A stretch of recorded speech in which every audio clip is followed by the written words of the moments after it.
और सुनीता दोनों ही बहुत खुश थी क्योंकि आज उनकी मालकिन की बेटी की शादी थी और उन दोनों को ढेर सारे काम भी मिले हुए थे।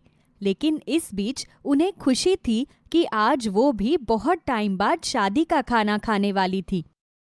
तुझे याद है सुनीता, हमने आखिरी बार शादी में खाना तब खाया था जब मैं 11 साल की थी। जरा धीरे बोल, कोई सुन लेगा। क्या कहेंगे कि इन लोगों ने क्या कभी शादी का खाना नहीं खाया। खुशी तो मुझे भी बहुत हो रही है, बस अब जल्दी से बाहर जाऊं और खाना खाऊं। दोनों बहनें रसोई में खड़ी हुई ये सब बातें कर ही रही थी। वो मेहमानों को देख रही थी कि तभी मालकिन भी वहां आ जाती है। विनीता, सुनीता, चलो तुम भी खाना खा लो बेटा। और हाँ, तुम्हारी माँ घर में अकेली होगी ना, वो तो आई नहीं, उनके लिए भी खाना ले जाना। दोनों बहनें गर्दन हिलाती है और खुशी से बाहर जाकर शादी का खाना खाने लगती है। बाप रे बाप, कितने तरह के खाने हैं, समझ में नहीं आ रहा कि क्या खाऊं क्या ना खाऊं। क्यों ना एक काम करे, हम थोड़ा थोड़ा सब कुछ खा लेते हैं। फिर दोनों बहनें अपनी अपनी प्लेट उठाती है और थोड़ा थोड़ा करके खाना उसमें रखने लगती है। फिर एक जगह बैठकर दोनों बहनें खाकर खाना खत्म कर देती है कि तभी उन्हें तंदूर पर सिकते हुए पनीर की खुशबू आती है। खाना तो बहुत अच्छा है, लेकिन मुझे वो भी खाना है। देख, वहां पर कितनी भीड़ लगी हुई है, लगता है कुछ स्पेशल बन रहा है वहां। वो क्या है? मुझे तो इसमें से बहुत सारे खानों के नाम भी नहीं पता। दोनों बहनें वहां चली जाती है जहां काफी भीड़ थी। वो देखती है कि तंदूर से गरम गरम बड़ी बड़ी डंडियां निकाली जा रही है और उस पर लगे हुए पनीर और बाकी सब्जियों को काट कर उसमें खूब सारा बटर डालकर मसाले डाले जा रहे हैं।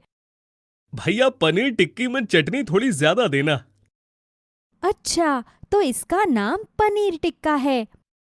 जब उन दोनों बहनों की बारी आती है तो वो भी पनीर टिक्का स्पेशल बनाने के लिए कहती है, पर उन्हें मामूली कपड़ों में देखकर पनीर टिक्का वाला उन्हें घूर कर देखता है। ऐसे क्या देख रहे हो? हम दोनों बहनें यहाँ पर काम करती है और हमारी मालकिन ने बोला था कि खाना खा लो। ठीक है, ये लो। दोनों बहनें पनीर टिक्का लेकर एक जगह बैठ जाती है और जब वो उसे खाती है तो दोनों बहनें मन ही मन वाह वाह कर उठती है। तू रुक, मैं माँ के लिए भी पैक करा लेती हूँ। फिर दोनों बहनें अपनी माँ के लिए पनीर टिक्का और बाकी खाना थोड़ा थोड़ा ले लेती है और मालकिन से पूछकर घर चली जाती है। उनकी माँ उन दोनों का ही इंतजार कर रही थी। कहाँ रह गई थी तुम दोनों? मैंने कहा था ना 11 बजे तक घर आ जाना। समय देखो जरा, 12 बज रहे हैं। माँ, तुम्हें हमारे साथ चलना चाहिए था। तुम्हें पता है, फिर तो हमें रात के 2 बज जाते। इतना बढ़िया खाना था, हम तो कुछ खाना खा भी नहीं पाए। ला, जल्दी से मुझे खाने दे वरना ठंडा हो जाएगा। माँ, तू भी खाकर देख, बहुत बढ़िया खाना है। विनीता सारा खाना एक प्लेट में डालकर ले आती है। माँ, ये खाकर देखो, तुम्हें पता है पूरी शादी में सबसे ज्यादा स्वादिष्ट मुझे यही लगा। इसे पनीर टिक्का कहते हैं। नाम सुनकर उनकी माँ हंसने लगती है। पनीर टिक्का? भला ये क्या नाम हुआ? और जब वो खाती है तो वो उसे भी बहुत स्वादिष्ट लगता है। बहुत ही स्वादिष्ट खाना था, मजा आ गया। फिर कई दिन ऐसे ही निकल जाते हैं। एक दिन सुनीता और विनीता को घर पर छोड़कर मालकिन अपनी बेटी से मिलने चली जाती है। दोनों बहनें टीवी देख रही थी कि तभी उस पर पनीर टिक्का की रेसिपी आती है। सुनीता, ये देख, ये तो पनीर टिक्का बना रहा है। चल, हम दोनों भी सीखते हैं, फिर किसी दिन घर पर बनाकर खाएंगे। दोनों बहनें ध्यान से टीवी देखने लगी। वो एक एक चीज को दिमाग में नोट कर रही थी कि किस तरह वो पनीर टिक्का बन रहा है। घर आकर वो अपनी माँ को भी टीवी पर देखे हुए पनीर टिक्का की रेसिपी बताती है। मालकिन ने जो शगुन के पैसे दिए थे, कल मैं उनमें से पनीर खरीद कर लाऊंगी और मैं भी पनीर टिक्का बनाऊंगी। और अच्छा नहीं बना तो पैसे बर्बाद चले जाएंगे। तुम्हें अगर खाना है तो एक काम करो, बाहर से खरीद कर ले आओ। हाँ, ये भी ठीक रहेगा। आधे पैसे तू देना, आधे पैसे मैं देती हूँ, और फिर हम आज शाम को ही पनीर टिक्का लेकर आएंगे। लेकिन जब दोनों बहनें शाम को दुकान पर पहुंची तो देखा 300 रुपए का छोटी सी प्लेट में पनीर टिक्का आ रहा था। ये देखकर दोनों एक दूसरे का मुंह देखने लगी और फिर चुपचाप वहां से खिसक कर दूर जाकर बात करने लगी। अरे बाप रे, कितना महंगा है। एक काम करते हैं, क्यों ना हम लोग सामान लेकर जाए और खुद ही पनीर टिक्का बना ले। फिर दोनों बहनें पनीर की दुकान पर जाती है और पनीर खरीदती है और बाकी का सामान खरीदकर घर आ जाती है।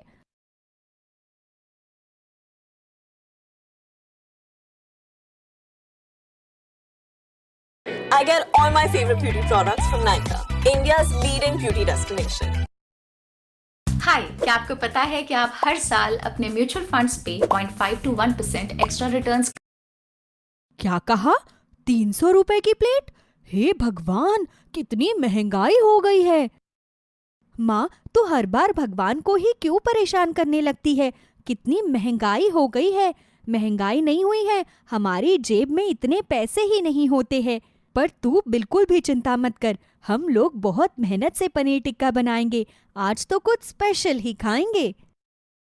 फिर दोनों बहनों ने टीवी में देखा हुआ पनीर टिक्का को इसी तरीके से बनाना शुरू किया। मुझे लगता है उसने मिर्च कम डाली थी, हम लोग तीखा बनाएंगे। सच में, मैं भी अभी यही कहने वाली थी कि हम थोड़ा सा तीखा बनाते हैं। और बड़ी मेहनत से दोनों ने फिर पनीर टिक्का तैयार किया। चटनी डालकर वो पनीर टिक्का थाली में रखकर ले आई। माँ, खाकर बताना कैसा बना है? और जब उनकी माँ पनीर टिक्का खाती है तो तारीफ पर तारीफ करने लगती है और कहती है कि तुम दोनों ने तो शादी में बने हुए पनीर टिक्के को भी फेल कर दिया है। ये सुनकर दोनों बहनें बहुत खुश हो जाती है। अगले दिन सुबह जब वो अपनी मालकिन के घर जाती है तो वहां पर काफी मेहमान आए हुए थे।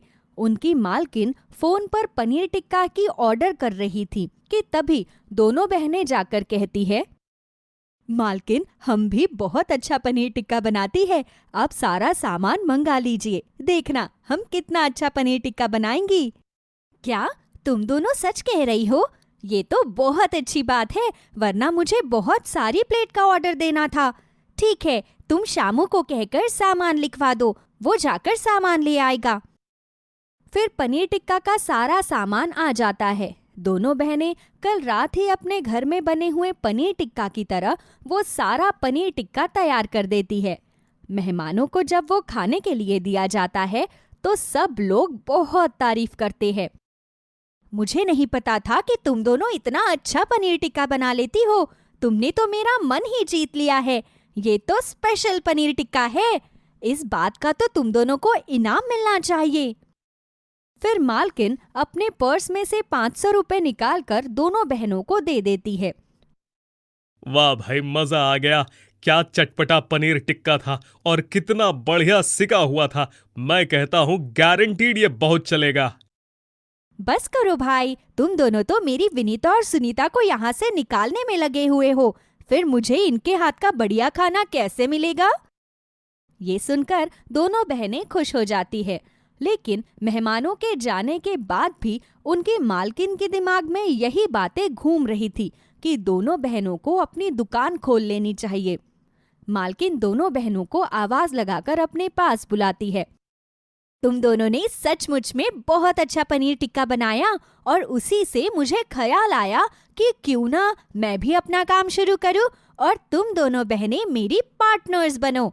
आजकल ऑनलाइन खाने का बड़ा चलन है और मेरा भी बहुत मन होता है कि मैं भी कोई ऐसा काम करूं। क्या सच में मालकिन? फिर तो हमें ये काम शुरू करना चाहिए।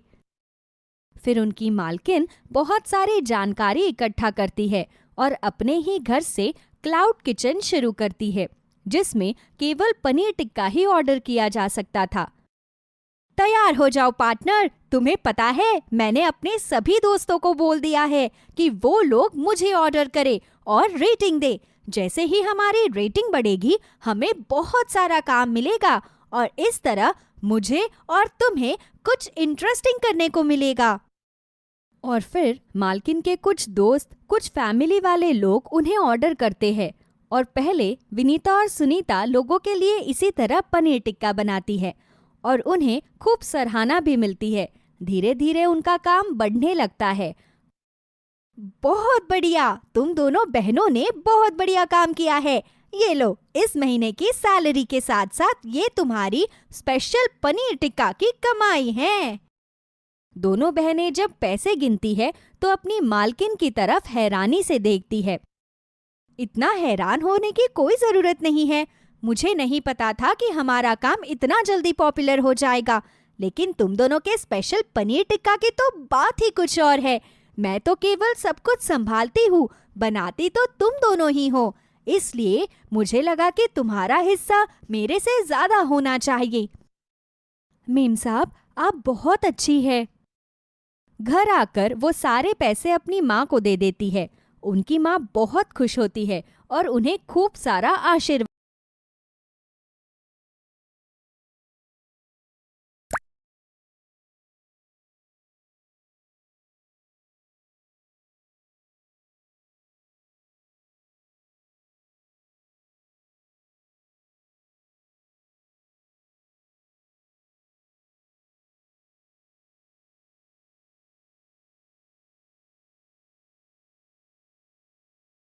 देती है। फिर 8-10 महीने ऐसे ही निकल जाते हैं। एक दिन उनकी मालकिन की तबीयत खराब हो जाती है।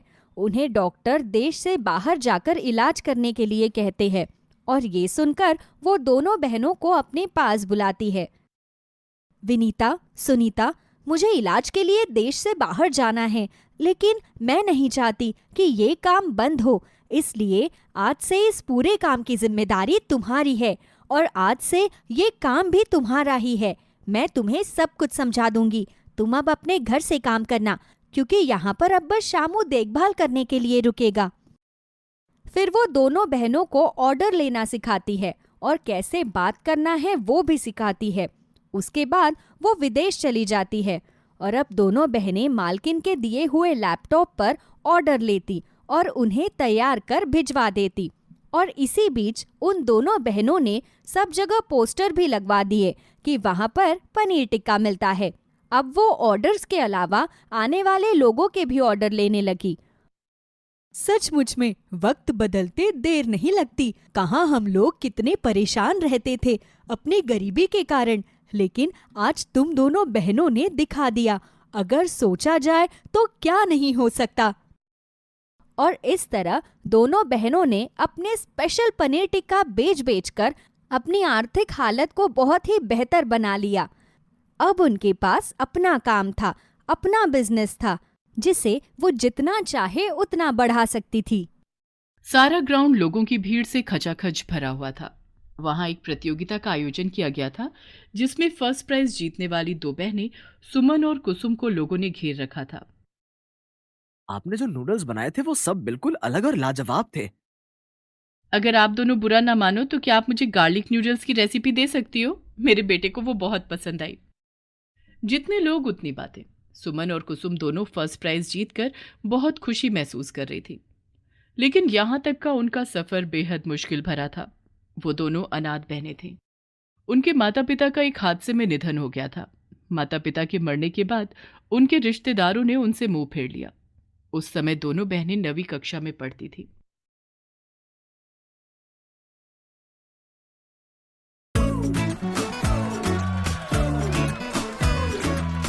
आजकल कॉलेज स्टूडेंट्स काफी माता पिता के गुजर जाने के बाद सब रिश्तेदारों ने धीरे धीरे सुमन और कुसुम को अपने से बिल्कुल अलग कर दिया। और उसका सिर्फ एक ही कारण था कि माता पिता के देहांत के बाद उनके पास ऐसा कुछ नहीं था कि रिश्तेदार उन्हें अपने पास रखते।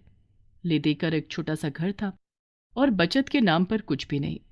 माँ, बाबा हमें क्यों छोड़कर चले गए? हमें भी अपने साथ ले जाते।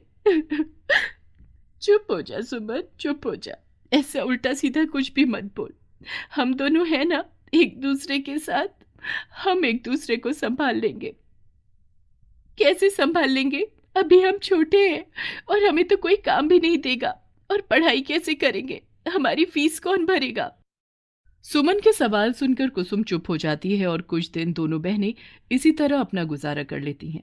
लेकिन एक दिन, यूं हाथ पर हाथ रखकर हम नहीं बैठ सकते, हमें कोई ना कोई काम तो शुरू करना ही होगा। ऐसा करते हैं, हम दोनों घरों में काम करने का काम शुरू कर लेते हैं। हाँ, इसके सिवा हम लोग कर भी क्या सकते हैं? ठीक है, हम लोग अभी निकल जाते हैं, कहीं ना कहीं काम मिल ही जाएगा। दोनों बहनें बड़ी बड़ी सोसाइटीज में जाकर नीचे खड़े वॉचमैन से वहां पर काम के बारे में पूछती हैं, लेकिन कोई भी उन दोनों को वहां टिकने नहीं देता। जहां जहां भी वो लोग जाती हैं, सब उन्हें मना कर देते हैं। घूमते घूमते उन्हें दोपहर से शाम हो जाती है। भूखी प्यासी दोनों बहनें कुछ खाने की तलाश में इधर उधर देखने लगती हैं, तो उन्हें एक जगह एक आदमी नूडल्स देता हुआ दिखाई देता है। देख कुसुम, वहां पर कुछ खाने का है, चल देखते हैं। जो भी है, एक प्लेट ले लेते हैं, आधा आधा खा लेंगे। भूख से व्याकुल दोनों बहनें उस आदमी के पास जाकर पूछती हैं। 40 की फुल प्लेट, 20 की हाफ।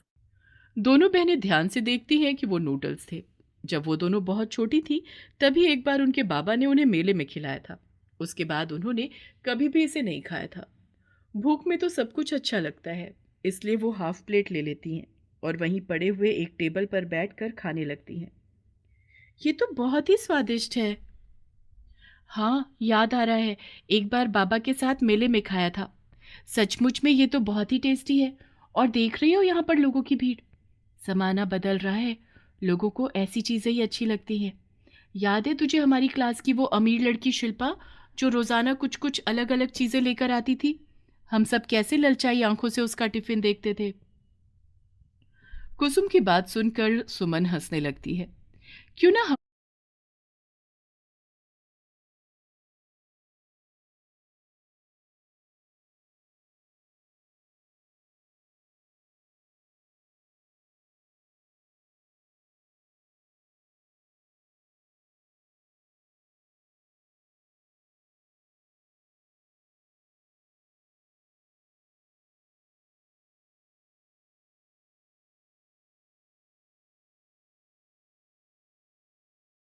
हम लोग भी नूडल्स बेचने का काम करें? हाँ हाँ, क्यों नहीं। तुझे पता है, हमें तो इसकी एबीसीडी भी नहीं आती। हम लोगों ने दाल रोटी के सिवा खाया ही क्या है। पर हम ये काम तो सीख सकते हैं ना। सीख तो सकते हैं, लेकिन हमें सिखाएगा कौन? तभी सुमन उस नूडल्स बनाने वाले आदमी के पास जाती है। अंकल, हम लोग सुबह से काम की तलाश में हैं, क्या हमें आपके पास काम मिल सकता है? नहीं नहीं बच्चों, मेरे पास तो कोई भी काम नहीं है। ये छोटा सा ठेला है मेरा, और इस पर मैं अकेले ही काम करता हूँ। तो क्या अंकल आप हमें काम सिखा सकते हैं? हमें भी नूडल्स बनाना सीखना है। घोड़ा घास से दोस्ती करेगा तो खाएगा क्या? मैं तुम्हें काम सिखा तो दूंगा, लेकिन कल को तुम यही काम करना शुरू कर दोगी तो फिर मेरा काम तो कम हो जाएगा ना। नहीं नहीं बाबा, तुम लोग यहाँ से जाओ। सुमन और कुसुम उस आदमी से बहुत रिक्वेस्ट करते हैं, लेकिन वो आदमी टस से मस नहीं होता और उन दोनों को वहां से भगा देता है। लेकिन अब वो दोनों बहनें मन ही मन सोचती हैं कि आखिर ये आदमी जो नूडल्स बेचता है, उसने भी तो कहीं ना कहीं से शुरुआत की होगी। हम भी कर सकते हैं। आपस में बात करते करते वो दोनों घर की तरफ जा ही रही थी कि तभी उन्हें अपने क्लास की वो लड़की नजर आती है जिसका नाम शिल्पा था। शिल्पा अपने ड्राइवर को गाड़ी रोकने के लिए कहती है और उन्हें आवाज देकर बुलाती है।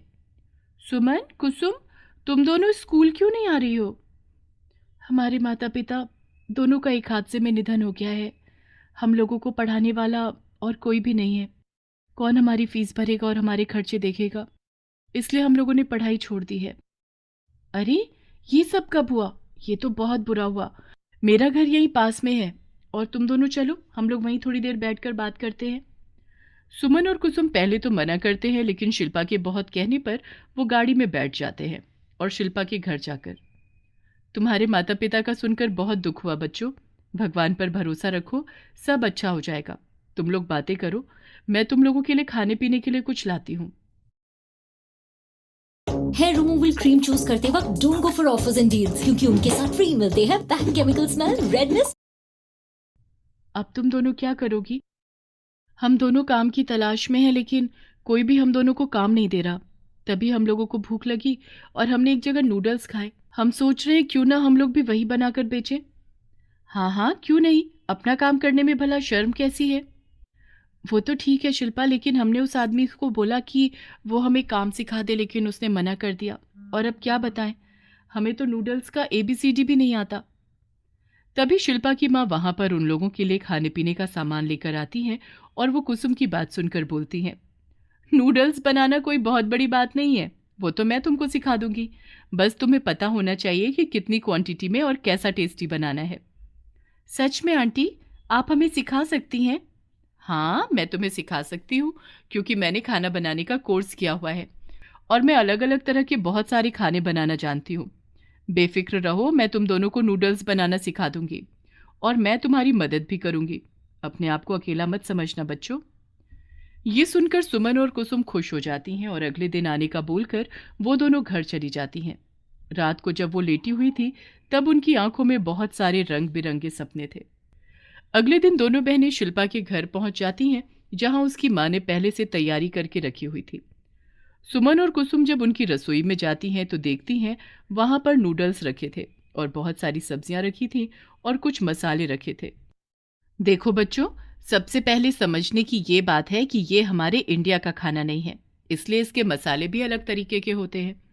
अब तुम दोनों को समझने के लिए ये बात बहुत ज़रूरी है कि तुम इसे किस तरीके से बनाती हो और किस तरह मसालों का बैलेंस करती हो। अगर नूडल्स बहुत अच्छे बनते हैं तो लोगों को बहुत पसंद आते हैं।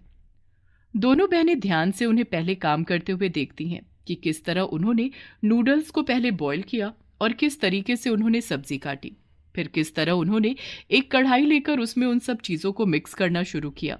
और जब नूडल्स तैयार हो जाते हैं तो वो दोनों बहनें और शिल्पा बैठकर खाती हैं तो तारीफ करते हुए नहीं रुकती। वाह आंटी, मज़ा आ गया, आपने अपना रेस्टोरेंट क्यों नहीं खोला? सपना तो मेरा भी ऐसा ही था, लेकिन मैं जब यहाँ पर शादी करके आई तो मेरे ससुराल में काम करने को लेकर बहुत बहस हुई और आखिर में तय हुआ कि घर की बहू बाहर काम नहीं करेगी। लेकिन जैसे ही तुम दोनों ने मुझे बताया कि तुम दोनों ये काम शुरू करना चाहती हो तो बस मैंने सोच लिया, मैं ना सही, तुम दोनों ज़रूर एक दिन अपना रेस्टोरेंट खोलोगी। अब सुमन और कुसुम घर में कई दिन तक लगातार नूडल्स बनाने की प्रैक्टिस करने लगी। आस पड़ोस के लोगों को वो खाने के लिए देती। सब उनके बनाए हुए नूडल्स की बहुत तारीफ करते। थोड़े से पैसों की मदद शिल्पा की माँ करती है और कुछ वो दोनों बहनें इधर उधर पड़ोस में काम करके कमा लेती हैं। फिर वो अपना एक छोटा सा नूडल्स का ठेला खोलती हैं और धीरे धीरे उनके बनाए हुए नूडल्स लोगों को काफ़ी पसंद आते हैं और वहाँ पर भीड़ लगनी शुरू हो जाती है। अब दोनों बहनें बहुत खुश थीं क्योंकि वो अपनी मेहनत से पैसे कमा रही थी। तभी एक दिन शिल्पा की माँ वहाँ आती है। अरे वाह सुमन कुसुम, तुमने तो अपना काम बहुत अच्छे से जमा लिया है और लोगों की भीड़ को देखकर लग रहा है तुम बहुत अच्छे नूडल्स बनाती हो। चलो भाई, आज मैं कोई तुम्हारी आंटी नहीं हूँ, मेरे लिए एक प्लेट नूडल्स बनाओ। दोनों बहनें खुशी खुशी एक प्लेट नूडल बनाकर शिल्पा की माँ को देती हैं और वो जैसे ही नूडल्स खाती हैं तारीफ करते हुए नहीं रुकती। वाह, मज़ा आ गया, ये तो बहुत अच्छे बने हैं, मेरे नूडल्स से भी अच्छे। यहीं पास में एक महंगा रेस्टोरेंट है, वहाँ पर भी ऐसे नहीं मिलते। मैंने कहा था ना तुम दोनों एक दिन कामयाब ज़रूर होगी। हमें तो कामयाब होना ही था आंटी, क्योंकि हमारी गुरु आप जो हैं। शिल्पा की माँ ये सुनकर खुश हो जाती है। दोनों बहनें आकर शिल्पा की माँ के पैर छूती हैं। शिल्पा की माँ उन दोनों को गले लगाकर 500 का नोट देती है। सुमन और कुसुम वो लेने से मना करती हैं तो वो कहती है कि ये एक माँ का आशीर्वाद है और देखना तुम बहुत जल्दी बहुत कामयाब हो जाओगी। अब दोनों बहनें अपने बनाए हुए नूडल्स में अलग अलग फ्लेवर बनाने लगी थी और तभी उन्हें पता चलता है कि शहर में कंपटीशन हो रहा है। वो दोनों उसमें पार्टिसिपेट करती हैं और फर्स्ट प्राइज जीतती हैं। उसमें मिली रकम में से वो कुछ पैसे शिल्पा की माँ को वापस कर देती हैं जो उन्होंने मदद के तौर पर उन्हें दिए थे, और बाकी पैसों से वो अपना एक रेस्टोरेंट खोल लेती हैं। और देखते ही देखते दोनों अनाथ बहनें सफलता की सीढ़ियाँ चढ़ते हुए बहुत आगे तक जाती हैं।